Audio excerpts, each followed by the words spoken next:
Hey everybody, welcome back to Northernlion plays the Binding of Isaac Afterbirth Plus. 40 wins in a row. You take a deep breath. You hope for good stuff at the start of this one. Is not so bad. 3Y7N, P0, B8. Stats are pretty much like clean across the board. As far as, you know, on your average run, the 1-up might be one of those items where you're like, man, I just wish we had stats instead. But on a run like this, where, you know, the most important thing is keeping the streak moving, and I guess if you're gonna force my hand, being a little entertaining simultaneously wouldn't hurt either. I think it's a good start. It's a very good start indeed. Golden Teleporter. You know, it's a very interesting item. I think we will take it, but for the time being, we will just take advantage of the chance that we might be able to. Ooh, I didn't move. I was glancing. What I'm getting at is we should try to use IV bag on any leftover red hearts we don't need. Because to get to 5... I mean, money is always worth something in this game, obviously. And I suppose in real life as well. I don't know why I said I suppose, you know. In my head, I was like, I can concoct a situation where money's worth nothing. But I don't know if we want to go down that Cormac McCarthy style road right here. So we want to, basically we wanted to hit 5 cents. Now that we've hit 5 cents, we can do whatever we want. But in order to use Golden Teleporter to get error rooms, which is really the, well, error rooms are probably secondary. Deal with the devil rooms are first, in terms of usefulness. We really do, we need either battery charges or bombs to get into secret rooms. And honestly, on a lot of floors, we might need a little bit of both. But Golden Teleporter is it's a very interesting item. There's no doubt about that. Actually, I'm looking and I'm like, dude, I wonder... Might be an opportunity for us.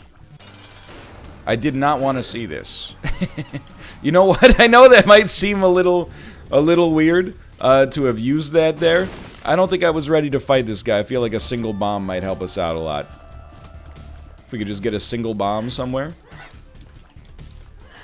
But I will say, one of the reasons I didn't use IV bag with this heart that we just got is because I was like, oh, you never know, we might run into kind of an annoying boss. We'll use it now, obviously, but we have to go in. It's a shame. We'd really like to see bombs. So I went for it there. The reason I went for it is if we got like a dime or something like that, we could have picked up some stuff that could change the world for us, you know? Like Eric Clapton said, I will be the sunlight in your universe. That's not even close to what Eric Clapton sounds like.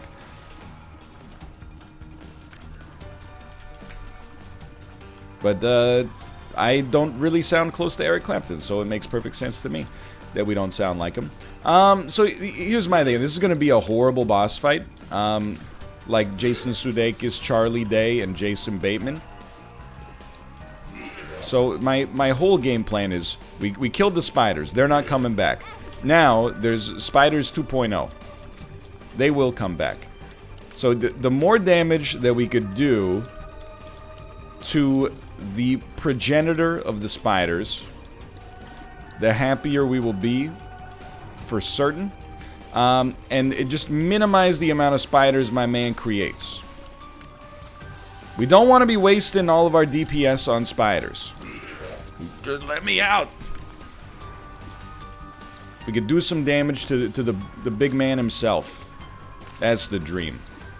Especially if the spider ends up getting trapped there. Ragman is just such a disaster compared to all the boss fights. Ah! All the other boss fights you can get down to on these floors. Okay, well that's just on me. I'm glad I didn't use IV bag on the way in. We did lose our spirit hearts, but it's okay because we do have the 1-up. And remember, with the 1-up, don't you come back with the amount of HP you died with? So if we got HP here, which we didn't, in fact, we got something much better. I don't know, man. It's a wonky one. I would probably say, like, obviously we want the Golden Teleporter. But I would probably say that it's advisable for us to buy a spirit heart here, even more so than another battery charge. So we're not going to get too much out of Golden Teleporter here, but it is what it is. Unless we get something here. Okay. Mission failed. On the bright side, and I mean, there's a lot of bright sides here. Pentagram is maybe the best damage item in the game you can get from bosses. Maybe, I suppose you could make an argument for Magic Mush, and by make an argument, I mean it's better. But this is still a really, really, really great position to be in. As long as we keep the Spirit Heart alive, we got deals with the Devil, we got a 1-up that we probably would feel happier not using, but... It is indeed, by the way, still Sunday. Still trying to figure out what I'm going to stream today. Last week we played some Clubhouse games. There's a lot of... Dude, people love watching Clubhouse. Why get hit by a spider? I love playing Clubhouse. It's really like it's a win-win. But I think we should play a little... like, I love a variety show, you know? Should play a little Tony. Maybe a little Fall Guys. And a little, I don't know, a little Clubhouse, a little something else. We'll see. The Gauze is good. I want my bombs. I want my bombs. No bombs. Like, we're getting a little bit too Isaac analytical here, but I think having no bombs on the first 2 floors is like... I would rather have 1 bomb and no item room through the first 2 floors. As insane as that may sound, I stand by it. Because the ability for you to get tinted rocks and have those have an impact is like so much more valuable than your average item room early in the game. Late in the game, you know, things change, but the mind is absurd, and also absurdly good if we could ever get some bombs. Absurdly good at allowing us to actually use Golden Teleporter effectively. So I would say, please take this. We're still not going to get into the error room, which is kind of surprising to me. But it is what it is. Okay, you know what? Now we could, I guess. Maybe. So send it. I'll just fight these guys just because I don't want to end up back in here. I don't know if that's how it works. Then we'll get... Oh, wait, it's gonna... Okay, but we didn't have a key to get into the shop anyway, so hold on. I'm not sweating this. Stop shooting me! Okay, we need to not use bombs here. Oh my god. We want to hit both of these over here. I'm very embarrassed with the amount of HP I've lost here. Starting to wonder if the juice is worth the squeeze, but you know what? We're on it. We're on it. We're on it. It's close. There we go. That's unbelievably huge. Lots of money. And also the ability to fly. Which is also an HP upgrade. So that's pretty sweet. I would say following this, your next step. I'm going to take a pill. Okay, that's insanely lucky. Why did I want to take it? I wanted something that could get me into the shop.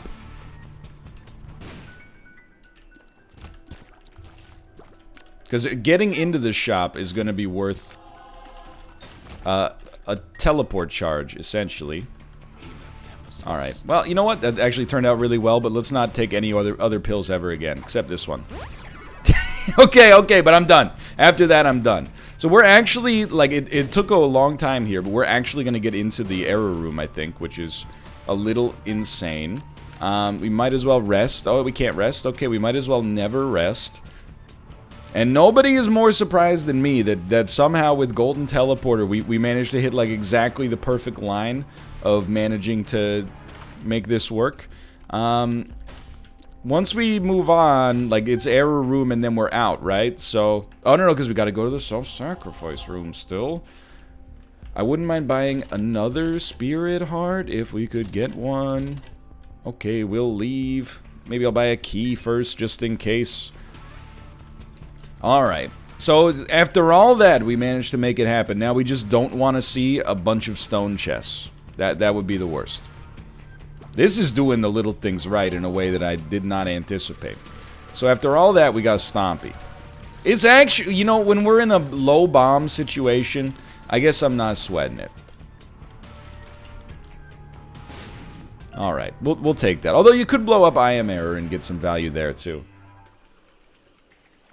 All right, so we're really wringing out the washcloth here, you know, trying to get all the value we can. It's a good run. A little, even with pentagram, it's a little light on damage, and you know, we maybe got a little lucky there. We forgot we had Stompy and did step on a mushroom.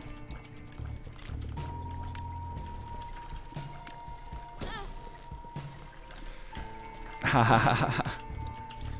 How many Land Before Time movies are there?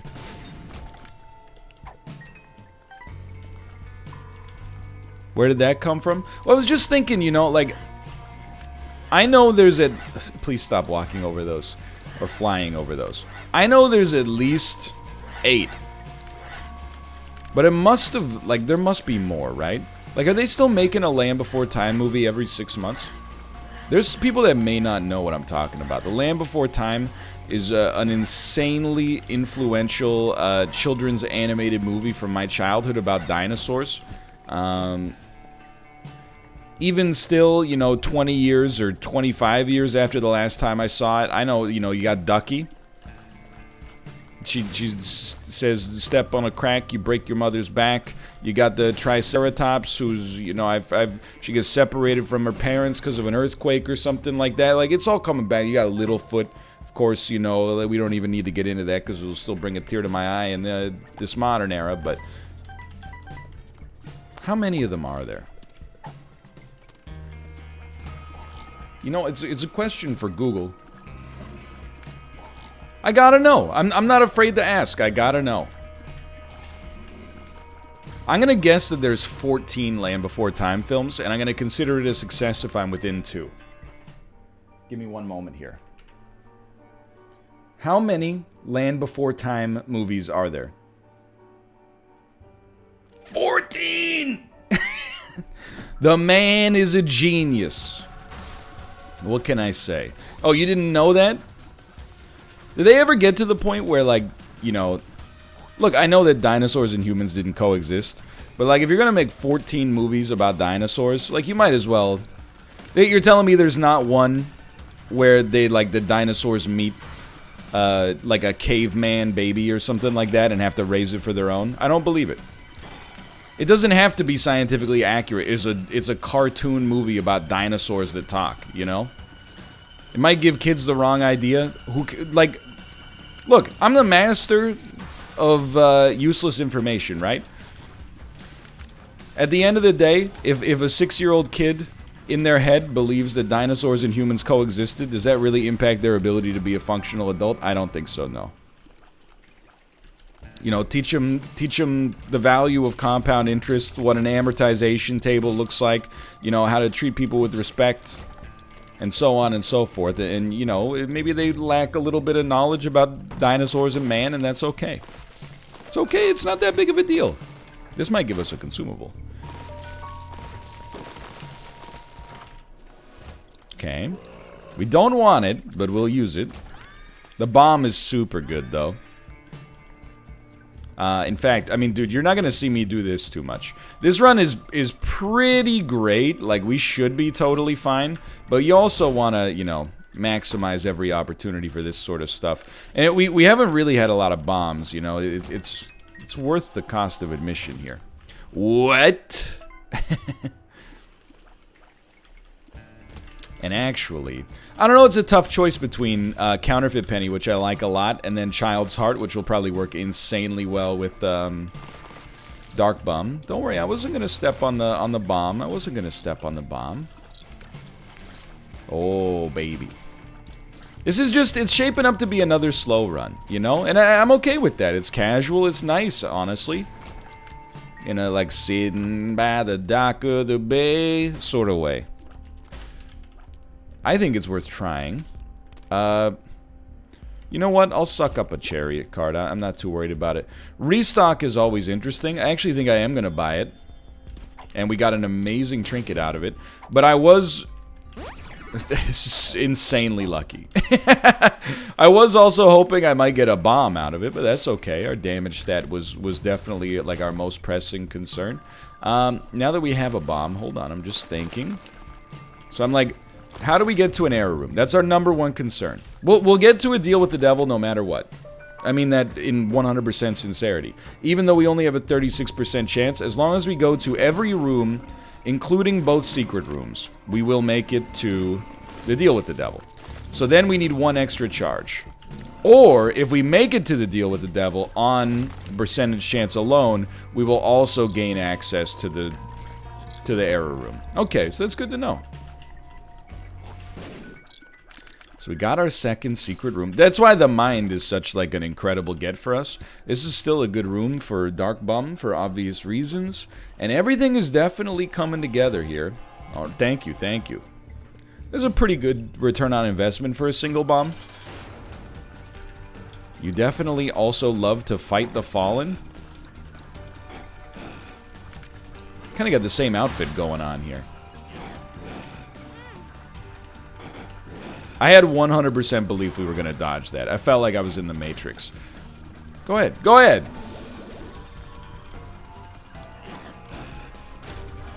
Good stuff. Oh my god, we actually did get it.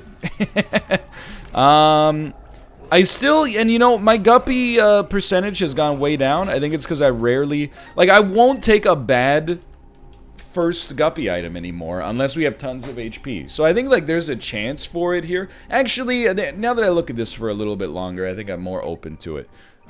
So this should be our error room, which actually was not a great idea, because we could have... Oh, that's right, Stompy. I'm happy to do this, by the way, but... We could have opened up that stone chest, but honestly, with the limited number of bombs we've gotten in general, it's probably mostly sensible for us to save them when we get them. And truth be told, although we're not really crushing the angel statues, this is the tougher one. And secondarily, we do have Cambion Conception, so taking a little damage early for a decent reason might not be so bad. And we do have Golden Chest, so this is a freebie. And we might even get a teleport card here.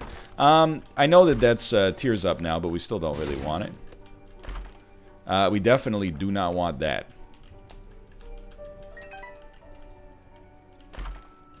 Really? I mean, okay. Let me just... try this. Don't want to spend too many bombs, but if they give us Spirit Hearts, there's heavy worth there.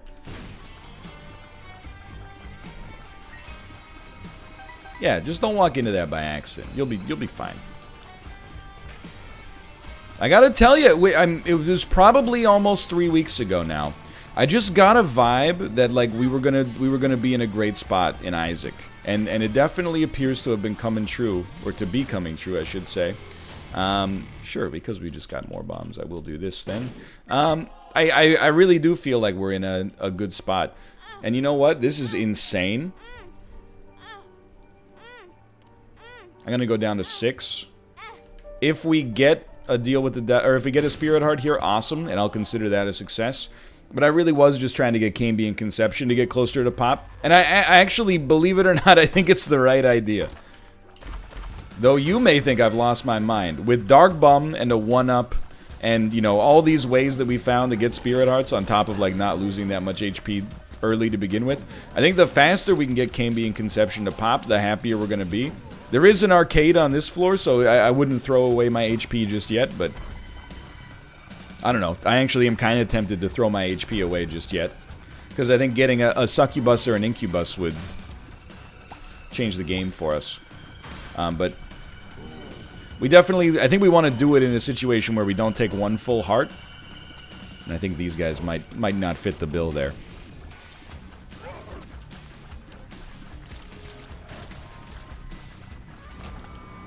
Let's send it. I mean, speaking about the Land Before Time... I have the same, you know, opinion about historical accuracy in movies that to be honest, I have about, like, rhyming in songs. I really, you know, some movies should be historically accurate, you know? Like a documentary, for sure. But, you know, some movies, if they take a little poetic license and... you know, they fudge history. I'm like, you know, I mean, it's fiction, you know? You do it to make a point. Sometimes it works, sometimes it doesn't, but whenever people criticize a movie, they're like, oh, like, this obvious over-the-top fiction is not, completely true to reality. Like, you know, there's people out there, this is not a joke. There are people out there that, like, in 300, they take issue, because they're like, well, in real life, that guy from 300 with the hunchback, I mean, he was hideous, but he didn't really have, like, he wasn't that lumpy, you know? And you're like, wait, yeah, he also, Leonidas has, like, a British accent, and he kicks a dude down a well, and, you know, the people are jumping 400 feet up in the air. Like, it's not really that kind of movie. Hold on, some of these are good. I always feel like, you know, look, a song can be bad for reasons that, you know, I disagree with, for sure. Whenever people, you know, criticize a song for not rhyming well, or, like, rhyming the same word together twice, or, like, oh, that's not a real rhyme, that's a half rhyme. I don't know, I always feel like, you know, the idea that a song has to completely rhyme is, like, who made that up, right? It was just, you know, Geoffrey Chaucer or something like that. Like, what is this, the Canterbury Tales? That's how we judge art, not by, like, how it makes us feel, but by, oh, you broke the rules of art. You rhymed, life with vibe. How am I supposed to... What kind of world would we be leaving for our children if we didn't respect the rules of rhyming in 4.5-minute long pop songs, you know? Rhymes can be very satisfying to hear, don't get me wrong. I think it, you know, it provides a framework for what to expect in a song, and your expectations for the song are somewhat important, but, you know, sometimes rules are made to be broken as well. That's all I'm saying.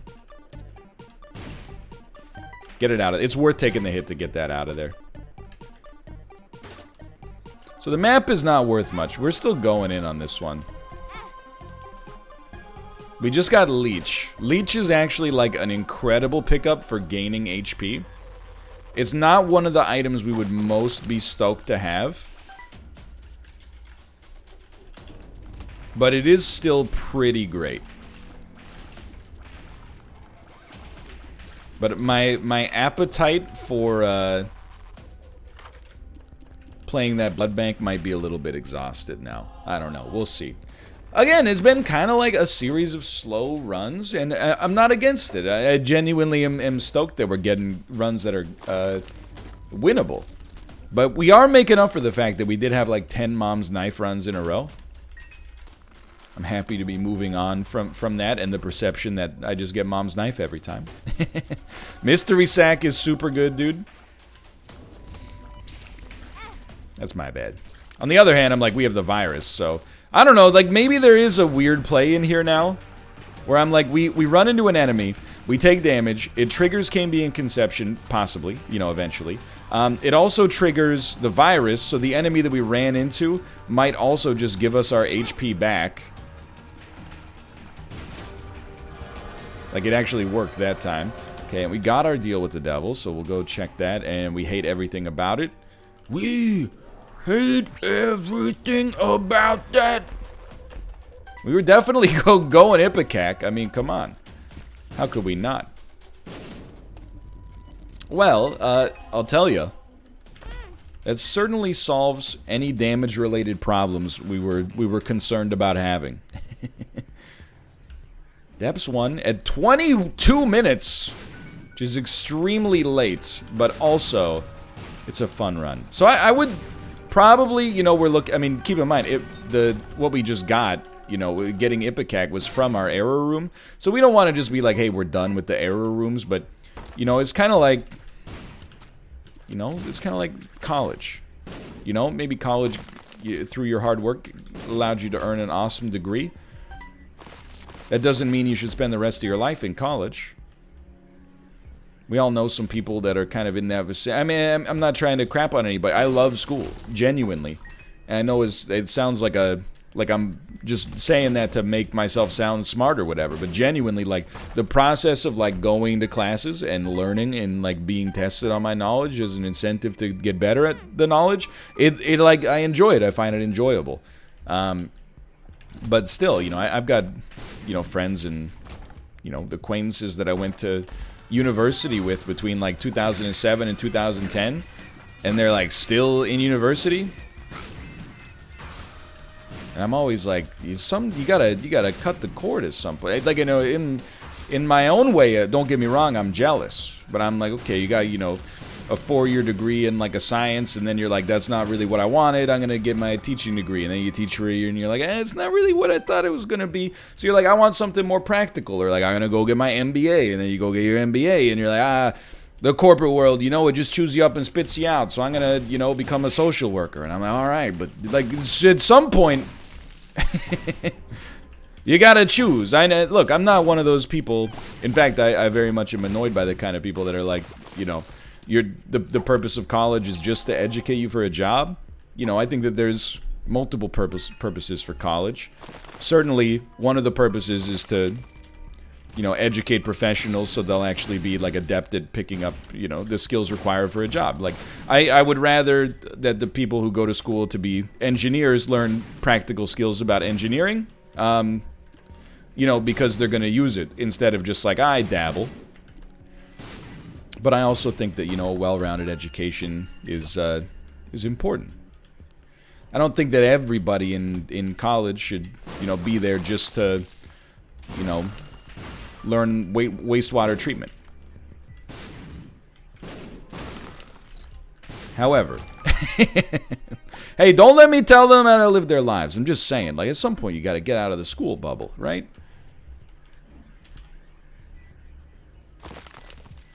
I do think, like, you know, in a future distant from now, that is one way you could stay busy, you know, in retirement. Or I could see myself staying busy in retirement. It's like, you know what?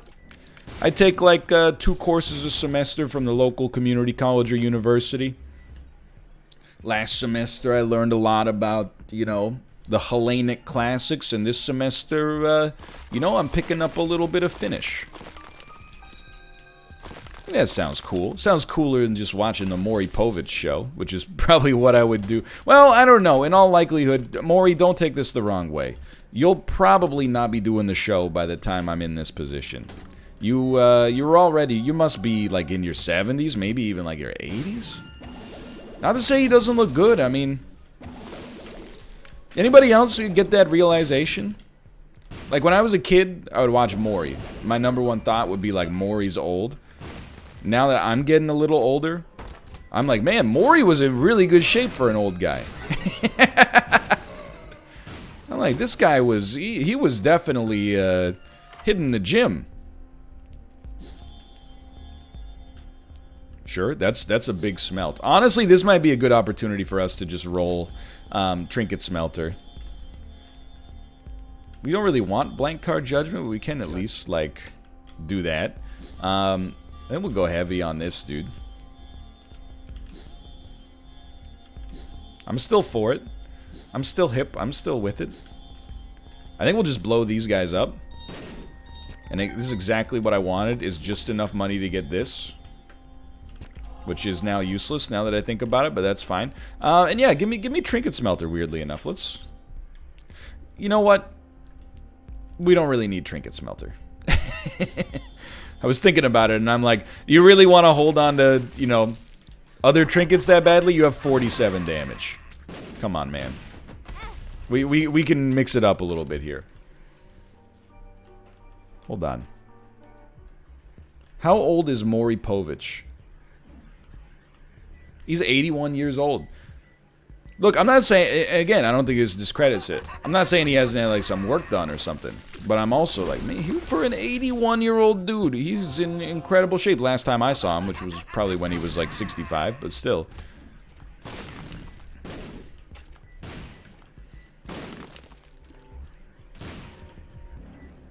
Anyway, I think that could be cool, but, you know. It was all, don't get twisted up, you know, it was all a metaphor for Golden Teleporter to begin with. I'm not besmirching college.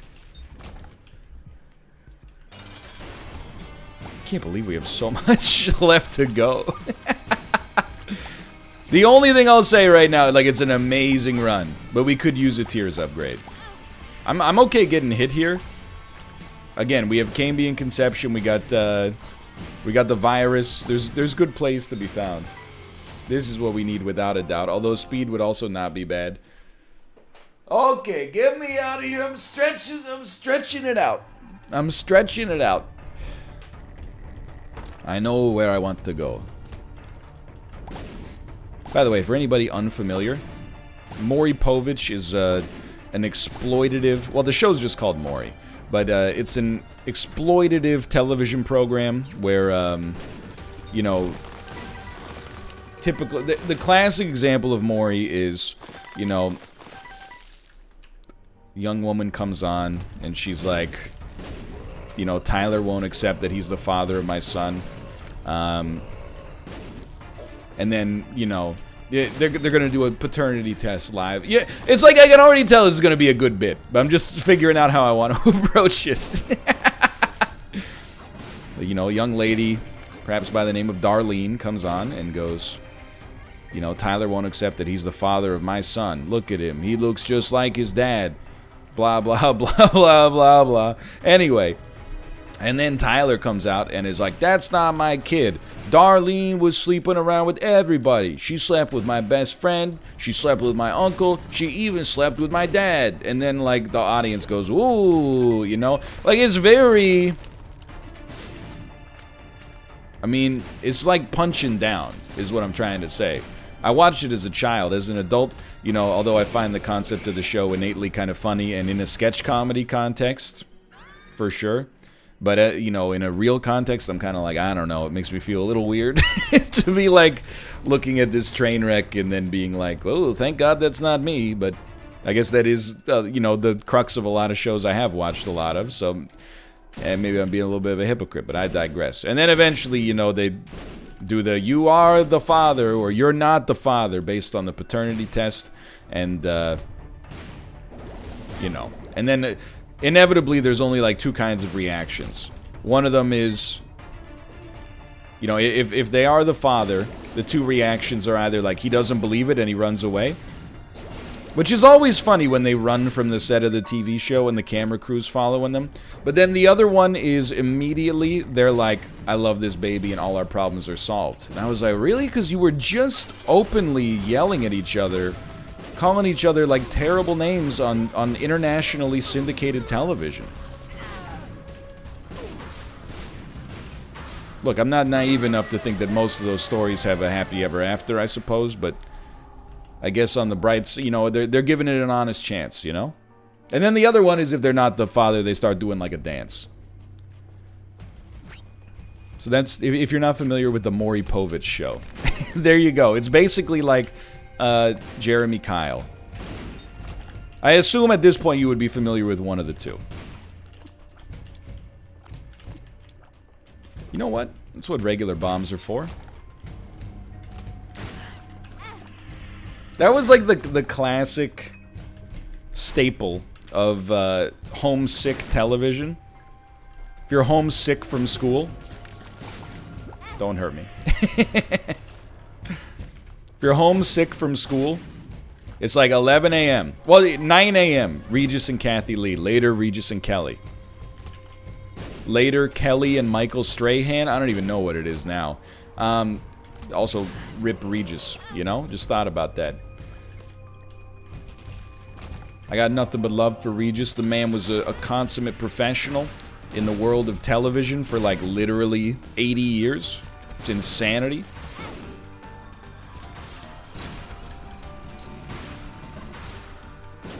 Forgot what I was saying. Oh yeah, like 9:30 a.m. live with Regis and Kathy Lee. 10 a.m. usually you watch a little bit of like the news or something like that because we only got like 4 channels. 11 a.m. though, dude, pog up. It's Price is Right. After the Price is Right, things usually, you know, grandma wants to watch her soaps or something like that. TV from 12 to 3 is not all it's cracked up to be. But then 3 rolls around, kids are starting to get home from school. What is the CBC playing? Oh, baby, you know it. It's The Simpsons. Hopefully it's an episode you like, because it's the only one you're going to see that day. And sometimes it would be the same episode they aired yesterday, and you would be like, really? You just played this one. And then you'd be like, I'll watch it anyway. We were not spoiled for choice back in the day. Can't believe we got out of this one.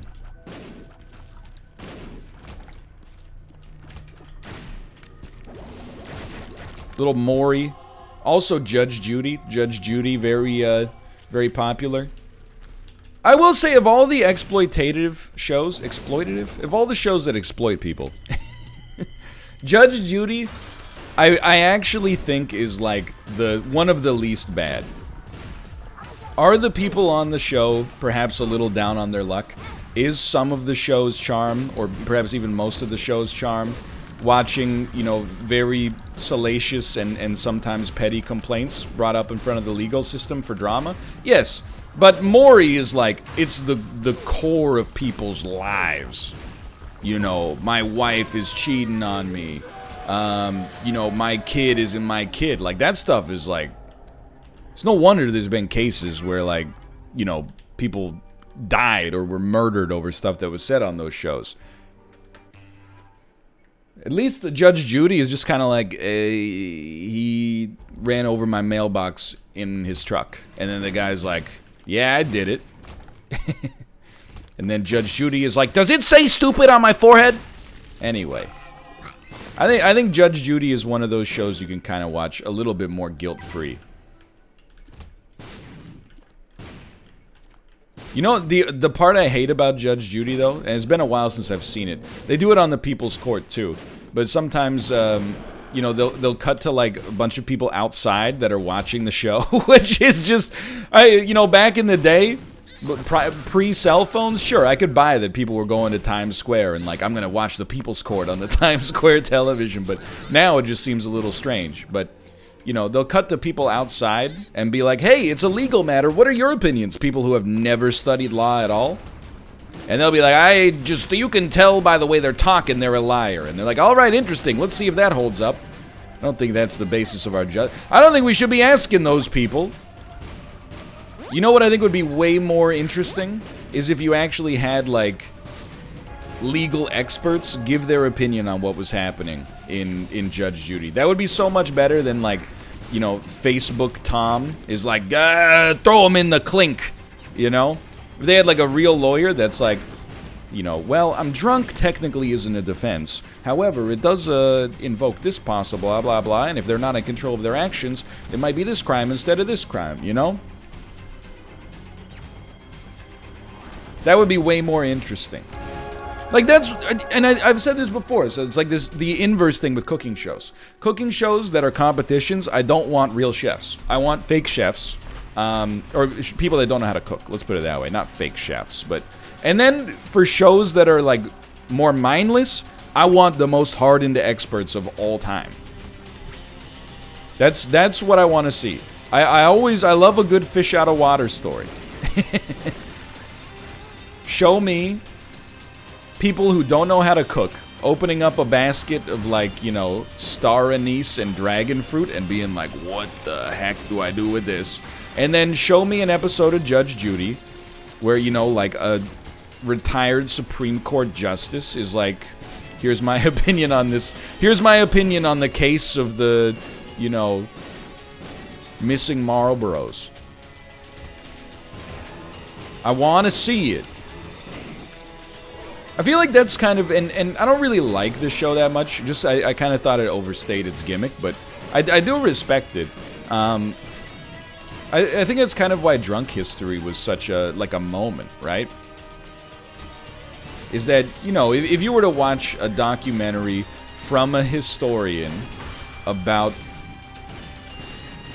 I don't know, Nikola Tesla versus Thomas Edison, I'm not saying they couldn't make it interesting, but a lot of people would innately be like, okay, I'm not going to watch it because it's kind of boring.